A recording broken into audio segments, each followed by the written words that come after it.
The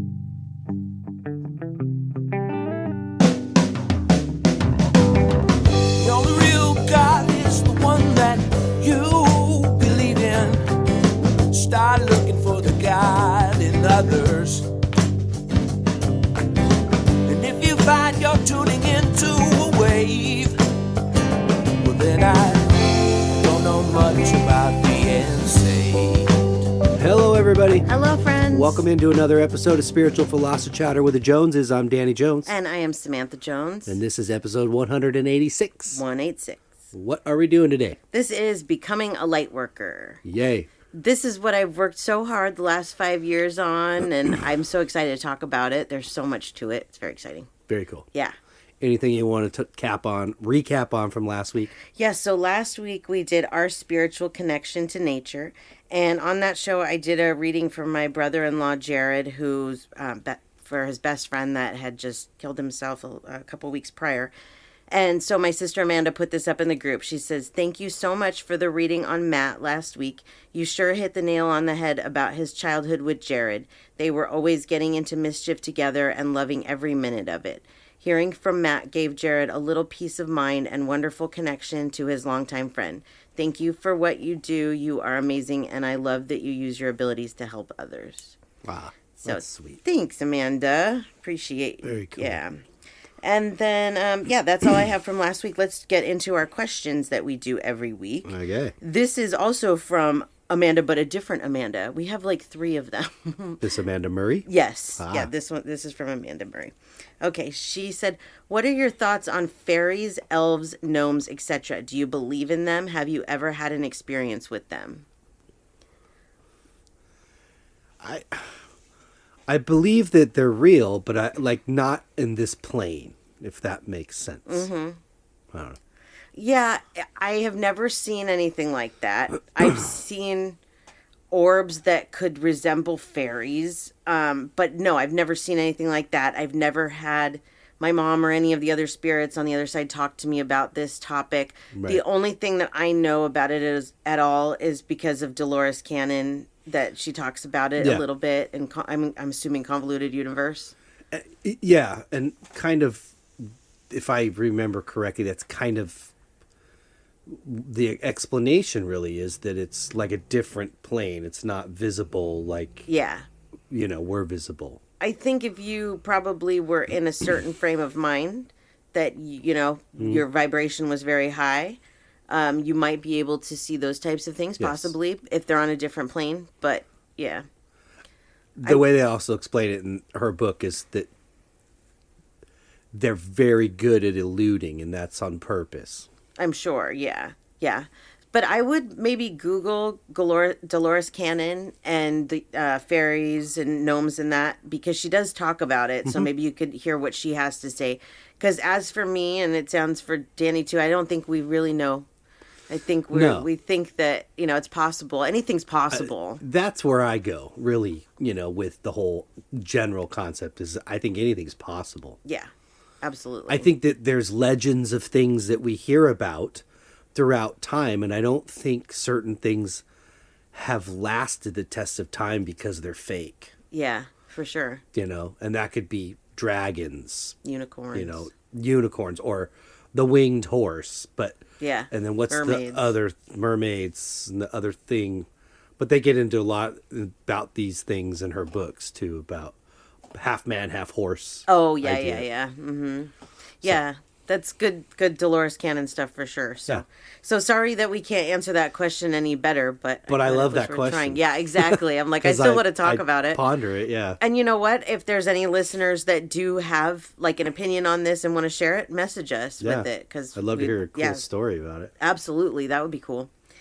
And then the second question is from Alice. She says, "I have a question about the cancer you talk a lot about in dogs, which is hemangiosarcoma. Yeah. I listened to your radio show again this week, and you mentioned it, and even had a listener whose dog passed that way.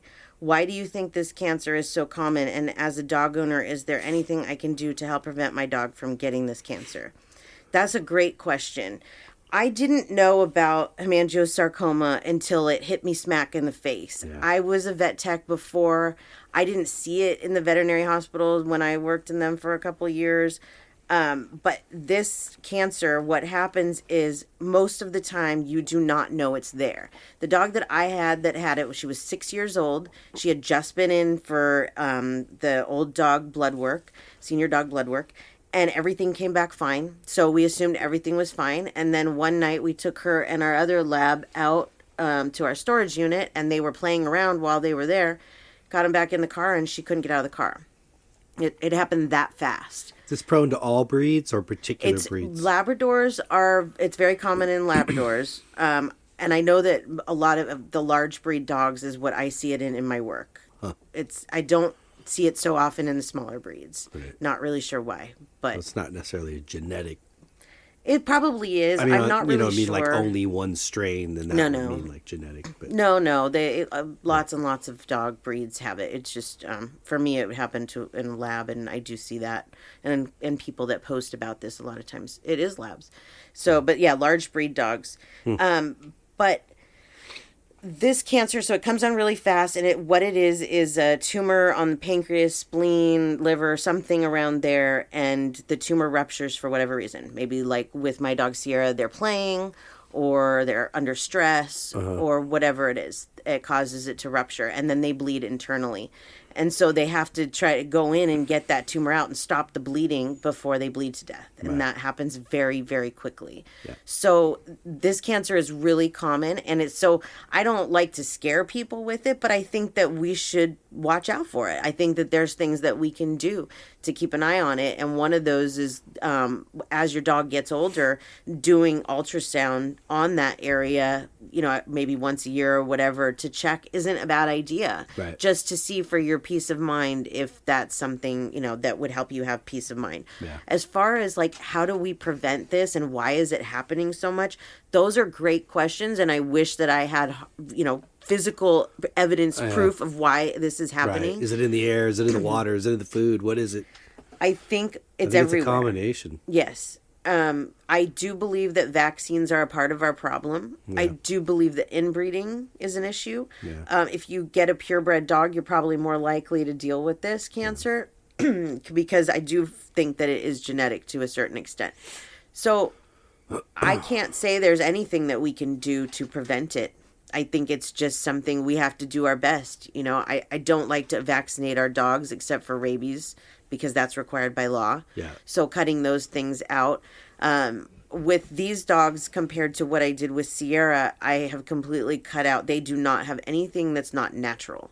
All of their food, their toys, their food, their treats, their biscuits is all as natural as it can be. There's no chemicals, no colors, stuff like that. Right. And I think that helps too. I think that helps with people too, that's a part of our issues is all of the preservatives and the colors and the crap that they put in our food. So I think just doing those things definitely helps. But I wish that I could say there was a way to prevent it altogether or to even know it's there. Yeah. But I think if you see any kind of changes in your dog that seems to be, going on for more than a couple days, you should pay close attention to it because there could be signs that we just don't see. We maybe, they're really tired. What could that be? You're not eating. You got to keep an eye on those things. So. Right. So I hope that answers your question, Alice, as best that I could answer it. Thanks, Alice. Yes, thank you. Excuse me. And then let's do a reading. Yay. So this reading is for my friend Katie. Katie recently lost her mom, and then before that, lost a dog, and then lost her mom, and then a couple of weeks ago had to put her mother's dog to sleep. So there's been a lot of loss here. And I asked her, I said, would you like to check in and just see how they're doing and all that? And she said, yes. And she had a question actually about something that she found in her mother's house. And I thought that it would be really cool to try and figure out what this is. And you're going to like this. Trust me. Yeah. Okay. So you know what, Katie, I forgot to get your mom's name because she just calls her mom. So, call her mom. So I'm going to call her mom.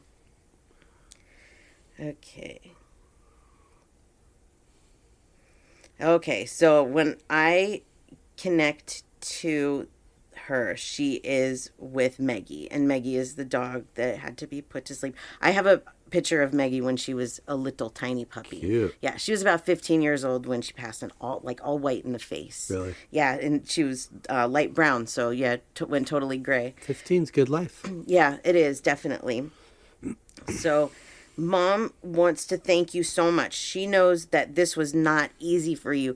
Losing your mother is really, really hard. And then having to make the decision to put her dog to sleep is even harder. Yeah. And I know that Katie battled with this a lot.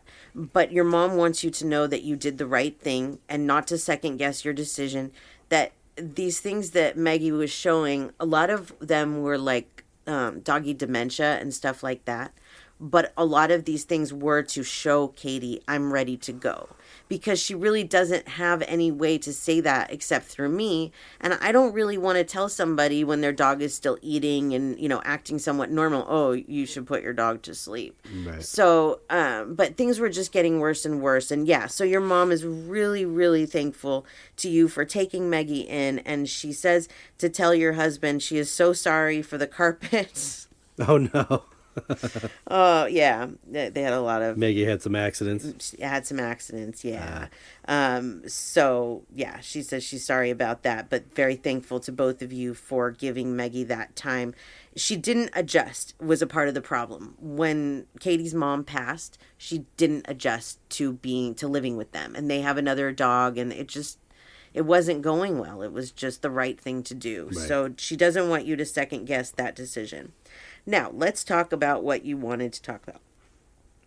She said, you want to see a framed portrait that Jen and I found in the very back of my mom's closet at Mom's house. I asked Ron, my stepdad, and he said it used to hang in the tire shop, my dad's business. Why she kept it all these years, I have no idea. It's not even of her. My stepdad said he wants it and wants Jen and I to bring it to him when we go there in April. It may be someone they both knew, but since my mom seemed to have kept everything her entire life, it may just be a picture that was in the office that she couldn't throw away. Are you ready? Mm-hmm.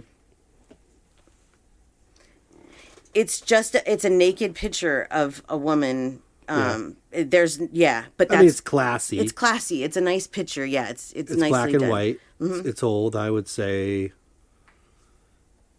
it looks like the 20s or 30s. I was going to say 30s, 40s. Yeah, sometime around there. But what she wants to know, because this is not her mother. Okay. She wants to know, does her mother know who this is, or was this just some random picture? So let's see. Is this a photograph? Ma, what's with the nudie, Ma?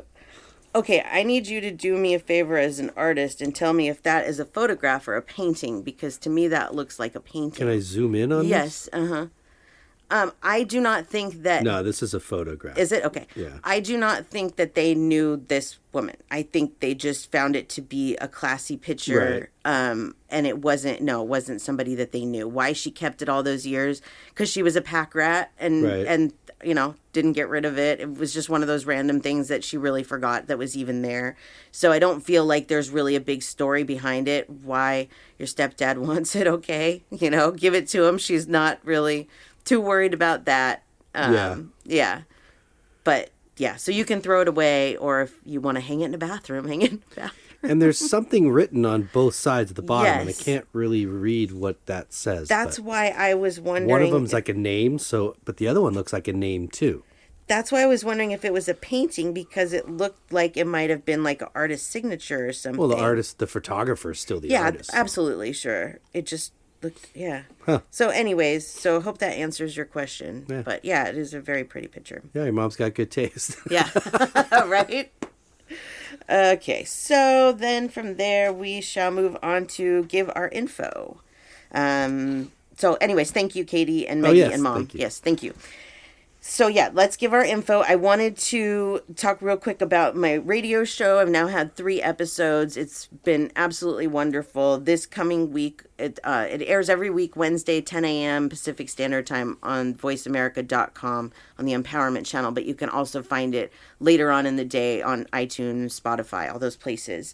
But this coming week, I'm going to be having Charissa Bloomberg, and she is a celebrity psychologist, and she did a PhD on dolphin therapy. And I am a huge dolphin lover. This is my most favorite animal in the whole world. So I'm so excited to have her on because of the work that she's done with animals, with the dolphins. So we will be talking to her next Wednesday. So tune into that. That should be really cool. And then if you would like to find me, you can find me at SamanthaJonesPsychicMedium.com. And then you, sir. You don't have the phone number for the call in? No. No. Ladies and gentlemen, we're going to pause for a short break. I'm just kidding. This is ridiculous. I could find it. I mean, I could go on the Voice America website and find it. It's written down in the, like, on a pad of paper, I think, in the other room in the garage or something. But... Yeah, there's a couple places. Why do you remind me of this while we're sitting here? Because that reminds me of it when you start announcing it. No, so many other things on my mind, completely forgot. Yeah. But don't worry. If you listen to the show, they give it when it comes back from break, and then I give it usually once or twice during the show. So don't worry about it. You'll be able to get the number. That's true. So, and then the callers are great. I love it. They are great. That's awesome. It's been a wonderful show so far, yeah. Cool. You. Oh, yes. For my art, djonesartcollection.com for the web, at djones art collection for Instagram, Facebook, and TikTok. Fabulous. That's it. Great. All right, then. Episode 186, Becoming a Lightworker. I love this topic. I'm so excited to talk about this. While I was doing like this and putting it together and research and everything, I was getting all excited. I was like, come on, I want to record now. Okay, so first of all, what is a lightworker? A lightworker is someone who is here to help others through kindness, compassion, love, and a desire to serve mankind. They are highly intuitive, spiritual beings. They are often sensitive, even as a young child, usually rescuing animals and other beings in distress. Okay. Lightworkers help others to understand and honor life through love, not fear. They are an inspiration to the people around them by helping others and bringing joy to them. Lightworkers usually choose careers in helping fields such as nursing, caregiving, healing type jobs. The empath in the lightworker tends to feel the need to help animals and others using psychic ability and intuition as well. So a lot of times a light worker you'll find to be Reiki master, yoga instructor, or like myself, a psychic. Right. So I asked our listeners, are you a light worker? And 37% said yes. Nice. 20% said no. And 47% said, I'm not sure. So we're going to try and help that 47% figure it out today with this episode. I think the title of this episode is actually kind of misleading. Becoming a light worker. I don't know that anybody can be a light worker. I think there's some people that if, you ask them, are you a light worker? Do you have any interest in this kind of thing at all? They'd be like, oh, hell no. I could probably rattle off a few celebrity names of people I know, but I won't go there. Right. So I don't think that all people can become a light worker. What I think this is opening that light worker in you. It's learning to release it, to shed the cocoon and come out of that and become the light worker that you're supposed to be. Right. Not necessarily, you don't have any of these feelings of being a light worker. Well, then you're probably not. At least in this life. Yeah. Being a light worker doesn't mean that your life is all light. Light isn't possible without darkness. You have to have the yin and yang, Yeah. So one of the things about light workers is that it's important to face our shadow selves and healing those wounds. Proper light work isn't possible without doing so. So really what we're going to talk about next is a lot of the characteristics of being a light worker, but that part is really important. Yeah. Doing shadow work. And what is shadow work? Shadow work is when we all have those sides of us, those sides that we don't really have on the surface. They're kind of deep inside of us. They make us a little bit uncomfortable. We don't really know why we do them. Right. We have to bring them out and figure out, why do we do these things? Where does it come from? And you have to be honest with yourself, It's tough, huh? Yeah. The shadow work, yeah. Yeah, I mean, looking at revisiting your traumas and things, even your own mistakes, Yeah. is not fun by any means, but it is, I think, in my opinion, pertinent to growth. So, Absolutely. So we did an episode actually on shadow work. I don't remember what number it was, but if I get a second at some point in the show, I'll look it up. yeah. And see what it was. So let's talk about Lightworker characteristics. What are some of the things that, if you are a Lightworker, you would check off of this list?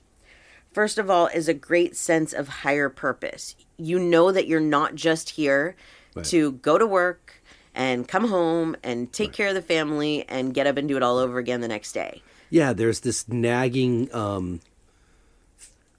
feeling or thought that there's a greater meaning to your existence. Yes.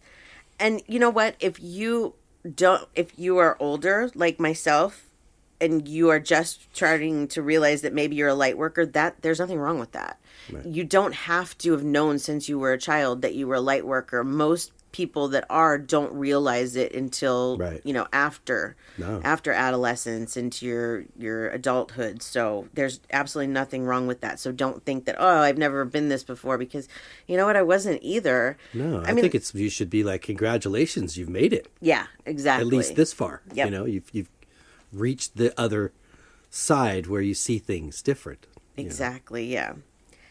Also, you are a natural helper and naturally kind, even when it's not reciprocated. I think that this is something that a lot of people have a hard time with, is even if somebody is rude to you, there's no reason to be rude back. Right. I really, actually, at this point in this journey, try and be extra special nice to the people that are rude or act like they're having a bad day, because I think, well, maybe first of all, my energy will rub off on them, but maybe also they'll see that there are still nice people in this world. Right. My sister told me a story, this was a while back, but she went through the McDonald's drive-thru and she could just tell that this woman was having a really bad day that was working there. And she said to the woman at the window, she said, I know that you're having a bad day, but it's going to be okay, And the woman, actually was rude to her after that. Yeah. But later on in the day, I bet you that woman thought, maybe you could see it. Exactly. Let's see. Having a hard time saying no and being a people pleaser, because you want to always see people happy. You don't want to see them, right, not having a good time or whatever it is that you need. So still having your boundaries is important, but that need to want to facilitate someone's happiness or be part of that, is a good thing. Yep. I think this one's really important, and that's that you're an empath. And the reason I say that is because I don't think that you can really, really get into the emotions of another person unless you can really feel them. If you have a connection, we all have this connection. We are all one, right? Mm-hmm. So my connection to you, when you're upset, I feel it. Right. When people around me are upset, I feel it. When they're happy, I feel it. It just comes with being an empath. Yeah. It's a part of this light worker job that's hard, because you do feel everybody's stuff, but I think it's important. I think a lot of parents too could relate to that too, especially, your kid hurts, you hurt, you feel that. Yeah. Yep. You and I talk about this one all the time. You feel like you're not of this world with a strong desire to go home. Yeah. That's a weird feeling. But it kind of, in some strange way, it kind of goes with that sense of there's a greater purpose for why I'm here. Yeah. And so then, therefore, I know that I go back to this place that I originate from. Right. Exactly. And so that desire, because let's face it, the gravity of the world, and I'm talking both theoretically and literally, right, is heavy.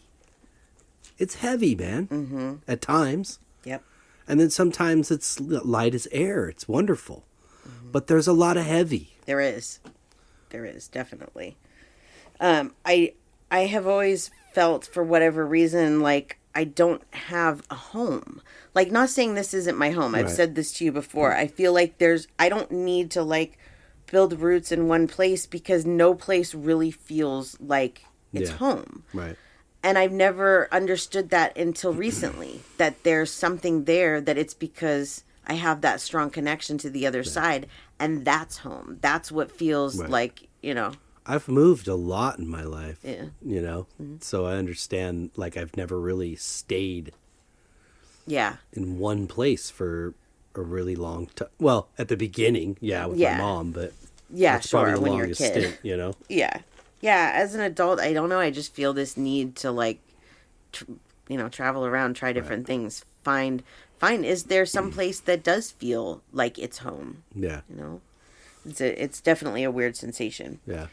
The next one is being drawn to animals and nature. Lightworkers, we know that we are all one with the animals, with the nature, the flowers, the rocks, even everything. Yes. Everything is one consciousness. So you recognize that. So you want to treat things with respect. Right. And I don't know if that comes with age. Like, for me personally, in my own experience, whether it was just solely the, I can't say solely the spiritual awakening that brought that so much more to the forefront of my consciousness than it was before. Mm-hmm. You know, like, sure. I had other experiences growing up, like teenager, taking mushrooms or something and feeling connected to everything that was around me, the trees and the grass and the sky. Yep. But when I'm in my normal state of mind now, and I still feel that connection. Yes. Yeah. Understand. The next one is not being afraid to die. Now, of course, nobody's perfect on this subject. I'm sure we all have a little fear of death, whatever it might be. There's a portion of it. But I think what this meant when I did this research, and I found this one in particular, I was thinking about it, and I think what this means is you understand that when you die, it's not lights out, so you're not afraid of that. Right. You're not afraid to go to hell because you know that doesn't exist. No. So you know it's okay. Right. Because even though it's scary and you don't remember going through it before, you've been through it a lot. The scariest part about it for me now is, how will I die? Yes, exactly. That's really everything after that. I'm not concerned. Yeah, I'm not either. It's just, how will I die? You know, it's weird, and I don't know if any of our listeners, if they understand this after losing somebody, but after my mom died, I just kind of felt like, okay, well, I'm not really too concerned with death because my mom went through it. Mm-hmm. Like, I know somebody close to me that went through it, so it has to be okay. Isn't that weird? Mm-hmm. With my grandma, too, it gave me that more sense of, okay, I know more people that have gone through this. Yeah, Makes and then you're easier. hearing from them, from the other side, so you know that they're all there, they're perfectly okay, and they've made this transition prior to you. And we have to accept, and I think this is part of what they're talking about too, and not being afraid to die, that there's no getting out of it. There's no avoiding death. Nobody will avoid death. No. But it's not really death. It's just moving along in a cycle. Exactly. Yeah. So if anything, it's going home. It's going home. Yeah. I always wonder, like, what that's going to feel like when you do go there, and you realize that when you go back into your next life, you're not going to remember all of that. And I just remember Dolores explaining it, that it's celebrated much greater than your birthday here. Yeah, I believe that. They're in so your excited. biggest birthday, it's way greater than that. Yeah, because can you imagine, like let's say that you have a surprise birthday party, right? That's kind of fun. It's cool. You never know who's going to be there, right? There could be people there you haven't seen in a couple of years. Right. But you get to heaven, and you're going to see those souls and be with those souls again that you haven't seen in many, many, many years. Yeah. And, like, you'd be like, oh, surprise, this person's here. Oh, surprise, this guy's here. So, yeah, it's very much celebrated. Yep. I agree with Dolores on that for sure. The next one is spiritual, not religious. The thing about religion is it gives you a set of rules that you're supposed to live by. Well, that's one thing. And through my experience with it in the time that I did, not only did it bring a set of rules, but it brought a lot of guilt and a lot of shame. Yeah. And a lot of condemnation. And I'm sorry, but that's not what the universe, the creator of it all, that's not where it's coming from. Yep. At all. No, not at all. And we could argue this till we're blue in the face, but I do not believe for a second that it's like that. I truly believe that the spiritual people that are the most evolved are the people that have created their beliefs themselves. They have let go of all of whatever religious trauma they have or anything that they were taught religiously, and they have made up their mind for themselves. They've examined each piece of this, and that's not easy to do. I'm very thankful that I didn't have religion shoved down my throat, so I don't have a lot of this religious trauma. I always questioned it because I was thrown into religious schools. Starting in 7th grade, I went to a few religious schools, and seeing the different things that they do in the religions, the different rituals. You know, some of these rituals, they say, ooh, lighting candles is bad. All things like that for spirituality, right? But you guys are doing the same thing in your religion. Oh, yeah. You're doing rituals as well. It's very hypocritical. That's my biggest thing with religion is I wasn't raised with it, and I thank my parents, bless them, for not me too exposing me to it. I sought it on my own. Yeah, me too. But at an age where I could see very clearly something's not right.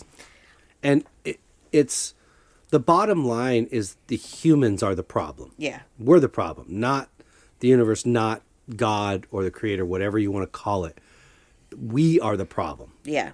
Yep. But the problem, there is always a solution, and that's why we're here to learn all those lessons and how to find the solution.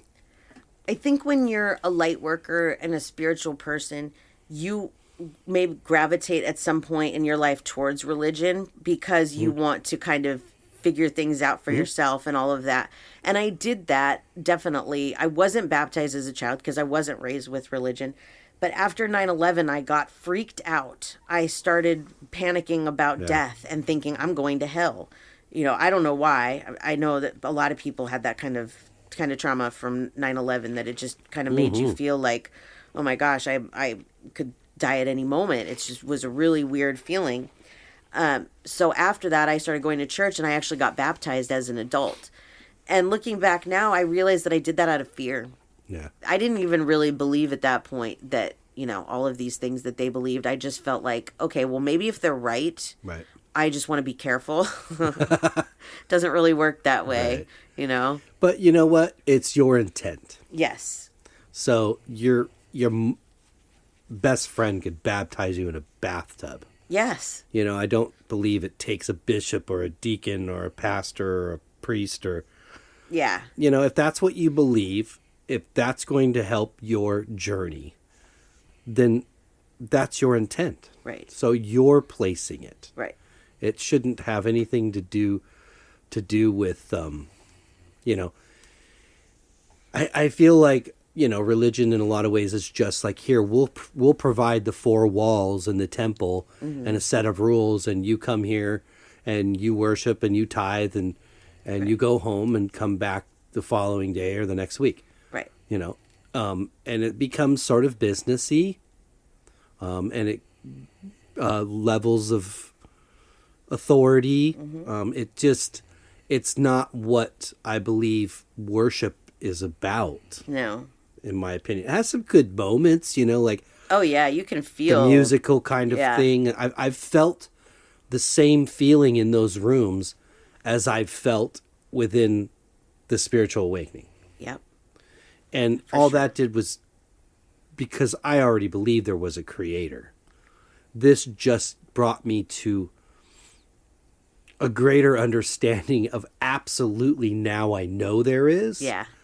And I have a better understanding of what that is. Right. Yeah, I agree. And it's a bit different than what I was told within those 4 walls. Absolutely. Yeah. Yep. Okay, moving on to more characteristics of light workers. Highly intuitive, possibly with opened abilities. So you don't have to be a psychic or a medium or anything to be a light worker, but you might be. Yeah. You might feel like you have those abilities but don't want to open them. That's okay. Yeah. Or you just haven't opened them yet. doesn't matter. But I definitely feel like this. I agree with this, that there's that intuition that we all have, and if you have more of it, yep, it's helpful. You face traumas as a child, and we kind of talked about this earlier about how you can't have the light without the dark. Right. And I know there's a lot of people that look at their traumas from not just childhood, but from their past, and they don't understand why these things happen to them. As a light worker, I totally understand why the things that I've been through have happened to me, because I can help people on a different level. Yeah. If I had the perfect childhood and never experienced any of the things that I did, I wouldn't be able to help people on the level with the empathy that I can. Mm-hmm. And that's important as a light worker. So we do face things that are harsh. And like at the beginning of the show, we talked about hemangiosarcoma. And it's one of the things that I've asked my mom before, why did I have to go through something like that? Right. Because you have to help people. That's how you help people. Mm-hmm. You have to be kind of an example. And I'm like, well, I'm tired of being an example that way. So can we do it? Can I learn other ways? Yeah. But yeah, it definitely comes with it. You learned something, unfortunately, maybe in the hard ways, but you did. Yes, absolutely. Let's see. The next one, always on a mission to improve your life and the lives of the people around you. I'll tell you that one thing I've done my whole life, and I know that my mom was a people pleaser and that I saw this from her, but I don't think that all of this is from her, is that I put myself last. If there are 2 slices of cake, no matter how much I want that bigger slice of cake, I'll give it to you. Yeah. That's just the type of person that I am. And I think that for light workers, we want to see the other people happy. Right. And that makes us happy. So we go above and beyond to do that. I'm similar like that, because I'll know, like, especially when it comes to desserts, I'll be like, okay, I'll let her have it. Yeah, you're good that way. I appreciate that. Let's see. Naturally creative, and your healing process usually involves art, music, or writing. Yeah. Yes, for sure. You are an old soul. I never really understood this one so much when I was a kid, but I get it now. Yeah. If you've been around here more times than, whether others, you can remember it or not. Yeah. There's a wisdom that comes with it. Mm-hmm. There's that feeling of, like, when you're a child, like, I don't even really feel like I was ever really a child. Yeah. I don't know how to explain it. It's like I've always been this old soul. Mm-hmm. And Marina's the same way, and you are too. We're definitely... Marina was like that at a very young age. Yeah. She would have much rather sat around the adult table and observe or interact than she would have being playing with the other kids. Yep. Yeah. It was the same way. It's interesting. Yep. I think that real fast that last one, that it is important in the realm of music and art to consider that because music is healing. It's relaxing, it's healing. I mean, not only with that, but like tones and frequencies can actually be physically healing. Yeah. So it's not surprising that you take a bunch of different notes and tones and put them together in a melody, and it itself is healing. It is. If you're taking that in and actually focused on it, it's not necessarily just background music. It's like something you're intentionally paying attention to. And I know that there's a lot of people that say I'm not creative. Right. I don't, but you don't have to be good at it. No. Like if you just sit down and draw something or paint something or write something, you don't have to be good at it. It's just an outlet for your I think probably the most type of freeing type of art is more abstract, where there is no particular shape and form. It's just an expression for the moment. It is, absolutely. I think we forget that it's supposed to be what we feel in our mind and what, comes naturally, and it doesn't have to be this. Right. Set into this, yeah, for sure. Okay, the next one is different from family and friends and have struggled to find your tribe. I've always been the black sheep of my family. Most of my blood family, they didn't like me growing up. Yeah. And I didn't do anything, they just didn't. You're different, and you can't really explain why. So there's nothing wrong with that. Yeah. Sometimes I wonder, too, if it's your perception of yourself, you know, because how you may be viewing yourself either at that time of your life may not necessarily be how others True. are seeing you, but your damage could do that to you. Yes, definitely. Make you perceive yourself a certain way. Other people perceive you the same. Yeah, no, for sure, for sure. Struggling to find your tribe. I know that a lot of our listeners understand this. Yeah. We talk about this in the discussion groups sometimes, that it's really hard to find like-minded people. Yeah. That's one of the reasons that we do this show, that I have the radio show, so that we can build a tribe, have a community of people that are like-minded. Because you know what? There's a lot more of us out there than you know. They just don't. Some people aren't free to talk about those things. They're afraid of what society is going to think if they talk about this kind of stuff. That's why I loved Amanda's question today. Yeah. Because that's the kind of question to be like, what the hell are you talking about? Fairies and unicorns and gnomes. Yep. You know what I mean? Those are the kind of things I want to talk about. Yes. Or I want to be able to feel free to talk about. Yep. I like to talk about aliens. And some people are just not ready to deal with that. They better get ready. They're just not. They can't talk about it, and they look at you like you're totally crazy when you're talking about the aliens, and you know. We are freaking aliens, okay? When you think about it, we are an extraterrestrial being on a planet of our own. Yep. So how could we be the only thing? Yeah. No way. Yeah. Yeah, looking at something that does not look like you but may be more intelligent than you, that I'm going to say could be a bit terrifying. But I don't think it's as terrifying as we've made it out to be. No, I don't think so either. Because there's some reason that these things are way more advanced and are being able to span the space of whatever they can travel. Yeah. And we can't seem to get very far off this rock. You know, I joke, but I don't know, at the same time, it feels like it's true. Like, we're the armpit of the universe. Yeah. Like, you know, we're Earth. And Dolores Cannon has said this in her books, that this is a very hard planet to live on. It's by design. Yeah. This is the school. This is not supposed to be easy here. Yeah. Yeah. One of the toughest. So it doesn't surprise me that it's hard here for people to grasp the fact that we're not the only life forms in this entire universe.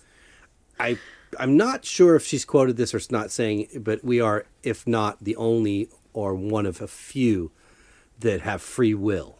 See, that is weird to me. On this planet. Yeah, that's really weird to me, because if you don't have free will, then everything's planned for you. Well, it's not that. It's that more so in the sense of talking about other beings that they intuitively know their connection from the minute they're conscious. Oh, see, I like that. Right? So that their main mission is to work for the universe. So yeah, I can understand they're that. not going to be like, no, I think I'm going to go fight a life of crime instead. Right, I get that. Mm-hmm. That's what I mean. I get that, because even though I do have free will, I really feel like I don't. I feel like I do what the universe tells me to do. I'm on this mission, so I get that. Right. It would be a lot easier if I knew... You're connected on a higher level like these other beings are. That makes sense, yes. And I believe they're more watching for protection of this world. Oh, I believe that. So it doesn't reverberate out into the universe, because what we do to this place will essentially affect it's a chain reaction. Oh, yeah. And again, it goes back to we are all connected. It's all one. Yeah. Yep. So if we destroy it, it has an effect, an outward effect. Yeah, they're not going to let us destroy this planet. I really believe that. Not saying people won't die. No. But we have catastrophes that kill people. Yeah. But we have mass shootings that kill people, but... We don't need to be afraid of aliens. No. The real problem is here, right here with us, trapped on this planet. I think that there might potentially be some very dangerous things out there in the universe that you wouldn't want to tangle with. Probably. But I also believe that the ones that are helping us or watching or trying to get through to us are protectors. Yeah. They're not the ones to fear. Yeah. No, I agree. They're They here are. because they know we're the bottom of the gene pool when it comes to Yeah. brain capacity and knowledge. So they've got to protect like the little pups. Yeah. We appreciate it, aliens. Really, Thank we you. do. The last one on my list of Lightworker characteristics is powerful manifester.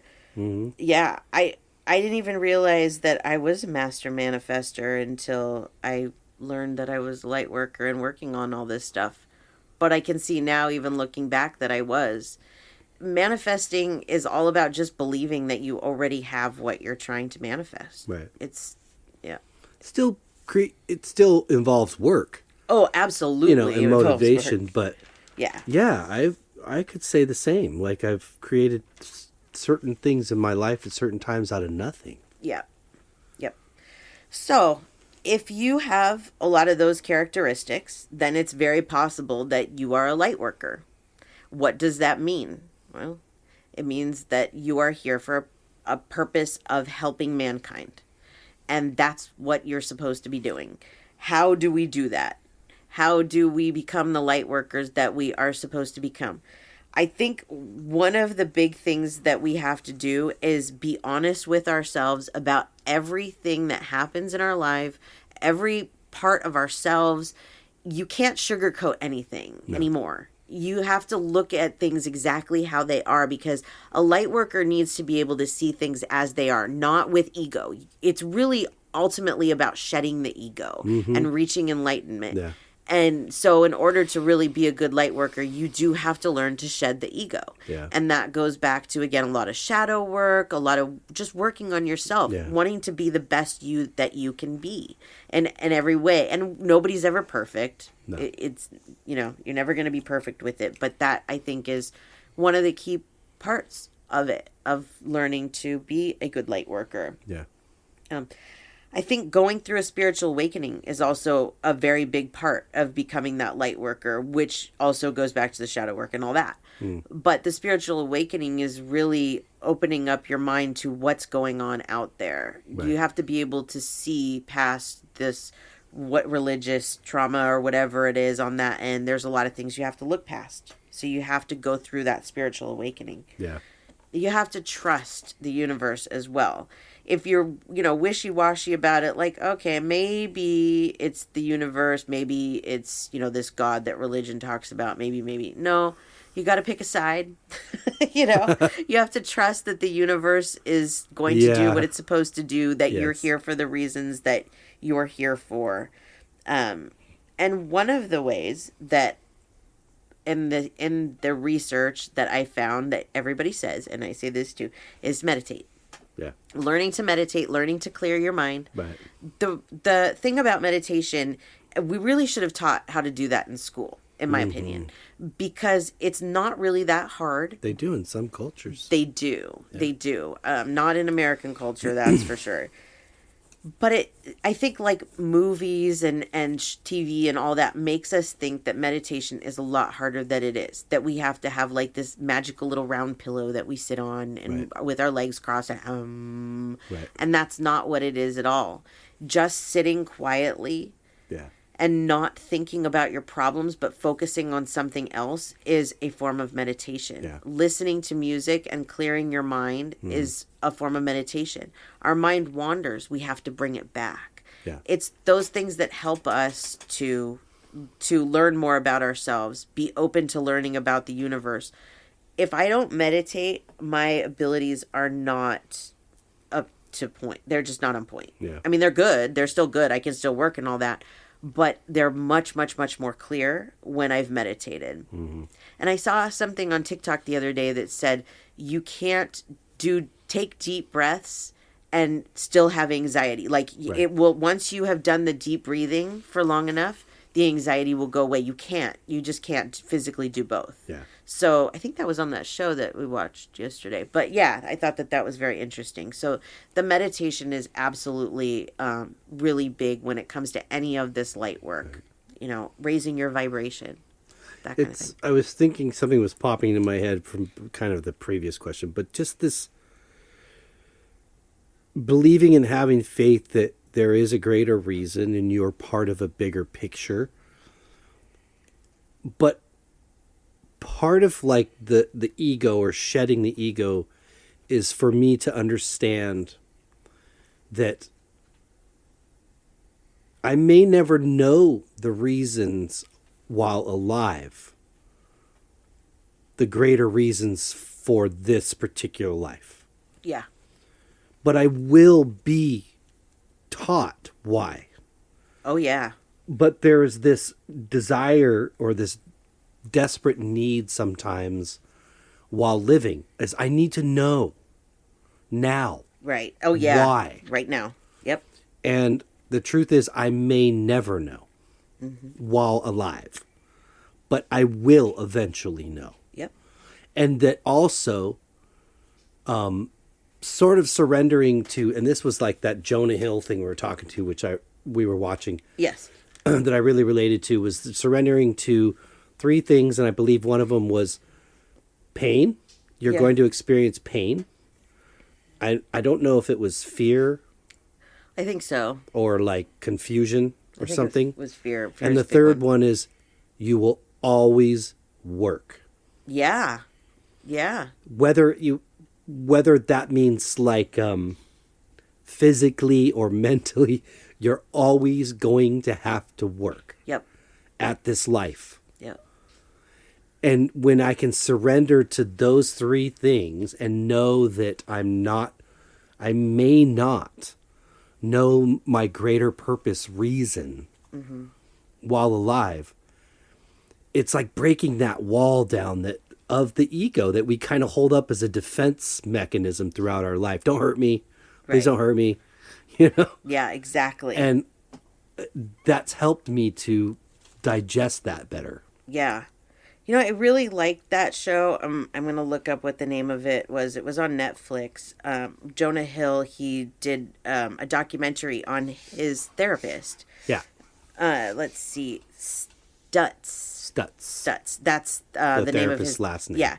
It was really good. And I actually saw a few things on TikTok that were people saying like 3 years of therapy wrapped up into a 90-minute show. Right. And it's true because there's a lot of things in there that I think people could take away for mental health, for all of that. Mm-hmm. He said something else in there too about if you really truly want to be in a healthy relationship, you have to be vulnerable. Yeah. And I don't think that a lot of people realize that you have to let your guard down. You have to let that person see exactly who you are. And he talks about that in here. Highly recommend that for sure. It's a good show. Yeah. There was another one that we saw yesterday. I can't remember what it was about. It was also on Netflix. I mean, what it was called, but it was about Xanax. Yeah. And I would highly recommend that one too. It talks about... I fell asleep. Yeah, you did fall asleep. But it talks about these medications and how they kind of mess with us. Oh, and yeah. how, they're very unhealthy. Yeah. And that's an area where I've tried to be an example too, is that I've gotten off of pretty much all of the medications that I didn't need to be on. And watching this show has made me want to get off of the antidepressant. Yeah. So that's the next conquest, is to do it. So, yeah. Cool. Be the example that you can. You can try. You can, yeah. Absolutely. It doesn't hurt. So, I went in and I looked what the episode was for Shadow Work. It's episode 83. Mm-hmm. That's a long time ago. That's over 100 episodes ago. Yeah, 103. That's crazy. We also did an episode on the ego, which was episode 71. But you know what? After talking about this a little bit, I think we should do an episode on shedding the ego, how to let go of that, how to recognize the parts of you that are the ego that you might not recognize. Right. So that would be a good episode to do. Very cool. So, I agree. So there's your Lightworker episode. Yay. Anybody, if you have any questions about this, if it doesn't answer your questions of are you a Lightworker or not, and how to open these up, then let me know. Let's talk about it more. Sure. Or comments. Yeah. Join the discussion group and talk about it in there. Whatever. Yes, for sure. So, yeah. Very cool. There we go. That was awesome. Yay. Good job. Thank you. Well, before we say adios, amigos. Yes. Would you like to share your information one more time? Yes, so you can find me at SamanthaJonesPsychicMedium.com. Be sure to tune in to my radio show Beyond the Bridge with Samantha Jones every Wednesday, 10 a.m., voiceamerica.com on the Empowerment Channel. And they will have the number that you could call it. They will have the number. I won't have it again next week. I can almost guarantee you. So you might as well just get it off of that show. Maybe I'll write it on your forehead before you wake up in the morning. What's that going to do? I have to look in the mirror to do that, which doesn't happen but like twice a day. So, and you, sir? Well, yeah, for my art, djonesartcollection.com for the web, at djonesartcollection for Instagram, TikTok, and Facebook. Yay. And we forgot to mention earlier that I would share another song today, but that's okay. Yeah. So anyways, we will share a song here at the end. I think today, what shall we share? You already did Buttercup, right? Way back when. I Yeah. could do maybe that at the end again one more time. Yeah. But let's say, how about Hammered Down? Do it. All right, so that song is, or the song you'll hear after the end of our show, is a song I wrote back with the guys that we were playing and recording with. That's Tom Kelly on the vocals, Brian Huffman on the lead guitar, myself on rhythm guitar, Rich Buckland on bass, and Milo Tedesco on drums. And then Jason Orm has a little cameo on the acoustic guitar. Oh, nice. In this, and he also mixed it for us as well. So Very good. you'll hear that at the end, and I'm excited to share it. Nice. And that is, I think, all for us. Very good. We hope everybody has a great week. That we do. And until next week. Peace and love.